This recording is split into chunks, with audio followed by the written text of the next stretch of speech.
ഒരു സ്ത്രീ നടത്തുന്ന സെക്സ് വർക്ക് ലീഗലാണോ ഇല്ലീഗലാണോ എന്ന് ചോദിച്ചാൽ അത് ലീഗലാണ്.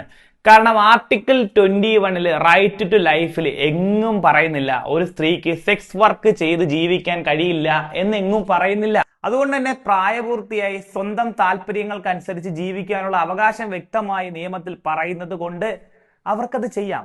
പക്ഷെ ആര് ചെയ്യാൻ പാടില്ല എന്ന് വെച്ച് കഴിഞ്ഞാൽ ഒരു സ്ത്രീയെ ചൂഷണം ചെയ്തുകൊണ്ട് സെക്സ് വർക്കിലേക്ക് ഏർപ്പെടുത്താൻ പാടില്ല. ആ സ്ത്രീയുടെ പൂർണ്ണ സമ്മതത്തോടെ ആ സ്ത്രീക്ക് മറ്റൊരു മീഡിയേറ്ററോ അല്ലെങ്കിൽ ഒരു തേർഡ് പാർട്ടിയോ ഇല്ലാതെ ഇഷ്ടമുള്ള ആളോടൊപ്പം സെക്സ് ചെയ്യാം. ഇനി അയാൾ എന്തെങ്കിലും ബെനിഫിറ്റ് ആഗ്രഹിക്കുന്നുണ്ടെങ്കിൽ അതും നേടാം, യാതൊരുവിധ പ്രശ്നവുമില്ല.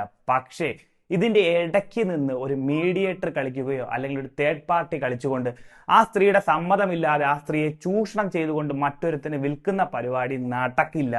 റൈറ്റ് അഗെയിൻസ്റ്റ് എക്സ്പ്ലോയിറ്റേഷൻ പ്രകാരം ചൂഷണത്തിനെതിരെയുള്ള നിയമം നമുക്ക് കോൺസ്റ്റിറ്റ്യൂഷനിൽ വ്യക്തമായി പറയുന്നതുകൊണ്ട് അത് നടക്കില്ല.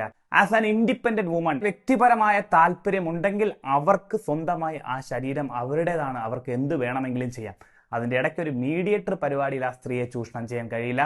അപ്പൊ സ്വന്തമായിട്ടൊരു സെക്സ് വർക്ക് ചെയ്യുന്ന ഒരു സ്ത്രീയെ ഒരിക്കലും അത് ഇല്ലീഗലാണ് എന്ന് പറയാൻ കഴിയില്ല. It's A legal.